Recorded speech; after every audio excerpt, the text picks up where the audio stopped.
And welcome back to part 4 of my Wargame Red Dragon tutorial. If you already played the game a bit, you will notice that sometimes the labels of some ground units blink or flash, whatever word you prefer. This is a feedback for you that a unit is in cover and not seen by the enemy. This is important because if your unit is in cover and the unit label does not blink, unless the unit just shot a few seconds ago, it means that the enemy can see this unit and that he has a unit nearby that can spot it. Whether your unit gets spotted or not depends on several factors. One factor is the type of cover, of which there are two types, forests and towns. Now first of all, only infantry can hide in towns, but also in forests. Vehicles can only hide in forests.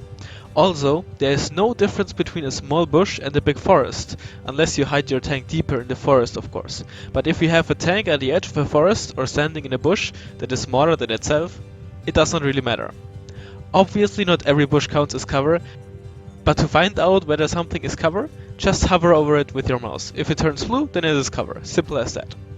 Furthermore, infantry gets its receiving damage reduced when they are in cover.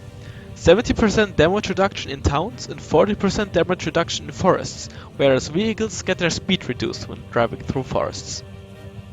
The next factor is the stealth level of your unit. The better the stealth, the closer your enemy needs to have his unit in order to detect it, both in cover and in the open.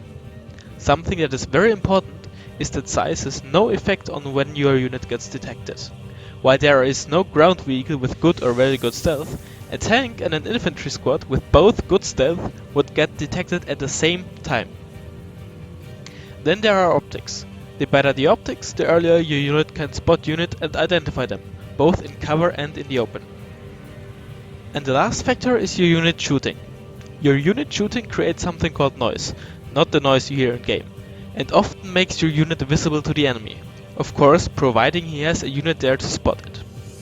Remember though, that no matter whether your enemy has a unit nearby, your unit and its label will always stop flashing for a few seconds once it's shot.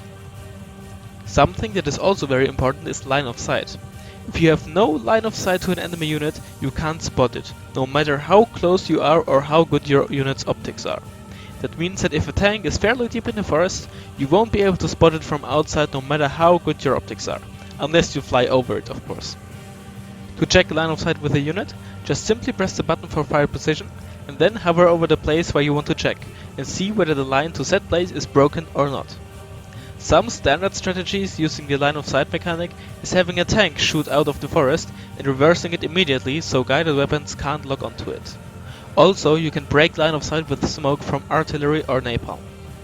Another important thing is that line of sight obstructions do not matter for planes.